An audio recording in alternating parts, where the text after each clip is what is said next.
किंशु कहता है आप तीनों वो लोग हैं जिन पर मैं सबसे ज़्यादा भरोसा करता हूँ। मैं आप तो जो चीज़ें बताने लगा हूँ वो मेरी राजदार है। मुझे उम्मीद है कि आप भी उस तो राज ही रखेंगे। तकरीबन 1 साल पहले जब मैं किसी को बचाने की कोशिश कर रहा था तो मेरा एक कार के साथ एक्सीडेंट हो गया था। मिस्टर चैन कहते हैं मैं जानता हूँ कि एक नौजवान तो किसी को बचाने के खाकर उसका कार के साथ एक्सीडेंट हो गया था। अच्छा, ये मुझे अब पता चला तो ये आप थे।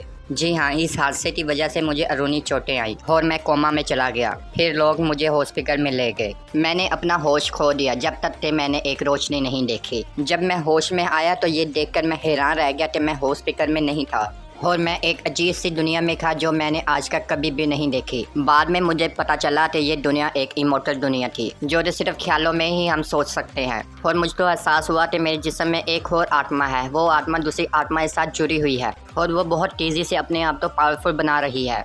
फिर इस आत्मा की याद मुझे आती रही और मैं अपनी याददाश्त को ज़मीन पर लाया और मैं इमोर्टल वर्ल्ड में कैंशु पार्टी टार ग्रेट एम्परर का बड़ा बेटा बन गया। मुझे फिर ऐसे कुछ तरीके मिल गए जिससे मैं अपने वर्ल्ड में वापस आ सकता था, लेकिन वो सब बहुत ज़्यादा खतरनाक थे।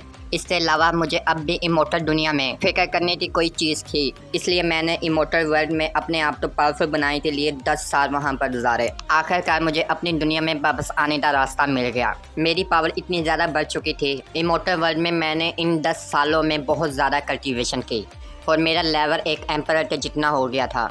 लेकिन ये मेरे ज़हन में कभी नहीं आया था कि मेरा सबसे अच्छा दोस्त और मेरा महबूब मुझे इस वक्त धोखा देगा जब मैं एम्परर बनने ही वाला था। खुशकिस्मत से जब उन्होंने मेरे जिस्म को तबाह करने का इरादा किया और मेरी आत्मा अपनी दुनिया में वापस आई और जिस्म और आदि आत्मा के साथ दोबारा मिल गई जो मैंने ज़मीन पर छोड़ी थी। और ये मेरी असल शनाख्त है और ये राज मैंने अपनी तक सीमित रखा था। मुझे उम्मीद है कि तुम तीनों ये राज अपने तक ही रखोगे। मुझे लगता है कि आप लोगों को ये समझने में मदद कर सकता है कि मेरे पास इतने सारे कल्टिवेशन के मेथड और खुफिया नुस्खे क्यों हैं। और बहुत से लोग हैं जो ज़मीन पर हर किस्म की QI ट्रेनिंग कर रहे हैं और ये कल्टिवेशन से मिलता जुलता है। मिस्टर चैन इनमें से एक है। मिस जिया, मैं शर्त लगाता हूँ कि आप तो अपने सवाल का जवाब अभी मालूम है। मिस जिया कहती है कि मैं इस चीज़ को मान नहीं सकती, लेकिन मैं आप पर यकीन करती हूँ। जो आपके साथ बहुत सी अजीब गरीब चीज़ें हुई हैं, मैं इस चीज़ को मानती हूँ। मिस्टर चैन कहते हैं मास्टर, आपने पैसा कमाने के लिए कंपनी खोली है। ये इसलिए कि मटेरियल खरीदकर आप कल्टिवेशन कर अपने आप को पावरफुल बना सकें।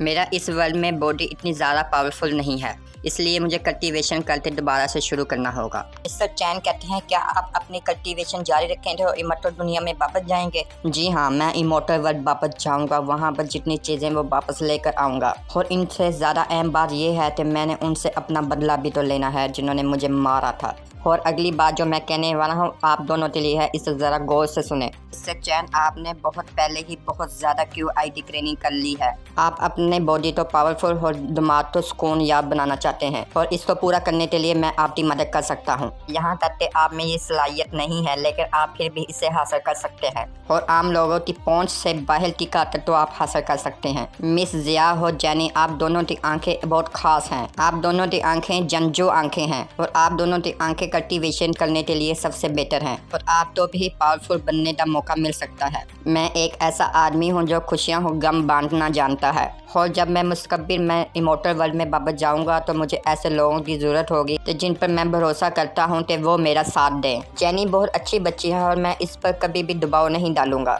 लेकिन आप दोनों तो इसके लिए मेहनत करनी होगी। आप मेरे पार्टनर बन सकते हैं और हम कारोबार चलाएंगे और ज़्यादा पैसा कमाएंगे। और भूल जाओ कि मैंने यहाँ पर क्या कहा और मेरे साथ कल्टिवेशन करो। हम एक साथ इमोर्टल दुनिया में जा सकते हैं और बदला ले सकते हैं। जेनी कहती है मास्टर, इससे कोई फ़र्क नहीं पड़ता कि आप जहाँ भी जाएं, लेकिन मैं आपके साथ रहूँगी। बॉस किंशु, मुझे पता है कि मुझे इसके बारे में ज़्यादा तजुर्बा नहीं है। मैं हमेशा आपका साथ दूँगी। ब्रैकराम, आप मुझे सिखाएं। मिस्टर चैन कहते हैं मैं भी आपके साथ रहूँगा और मैं पूरी कोशिश करूँगा कि आपकी मदद कर सकूँ। किंशु कहता है आपका भरोसा करने का शुक्रिया। और अगर मुस्तकबिल में कोई रुकावटें हमारे सामने आ जाती हैं तो आपने घबराना नहीं है। मैं आप लोगों की हिफाजत करूँगा और आप लोगों से पहले मैं मर जाऊँगा। ठीक है बॉस किंशु, मैं चलती हूँ। मैं मिस यू के साथ केबल सेट करने की मैं मदद करती हूँ। मिस्टर चैन, अगर कोई सवाल है तो आप मुझसे पूछ सकते हैं। मास्टर, मेरी एक रिक्वेस्ट है, क्या आप मुझे जैनी का कल्टिवेशन का लेवल दिखा सकते हैं? किंशु कहता है कभी भी नहीं। किंशु जैनी को कहता है कि अपनी पावर मिस्टर चैन को शो करवाओ। जैनी जैसे ही अपनी पावर मिस्टर चैन को शो करवाती है, मिस्टर चैन ये देखकर बहुत ही ज़्यादा हैरान रह जाते हैं। मिस्टर चैन कहते हैं कि इस जैनी की QI पावर कितनी पावरफुल है, क्या वह वाकई ही इसके हाथ में है। किशु कहता है जैनी आपने बहुत ही अच्छा किया, शुक्रिया मास्टर। किशु कहता है कि जैनी के पास खास आंखें हैं, इसलिए वो अपनी कल्टीवेशन बहुत स्पीड से कर सकती है।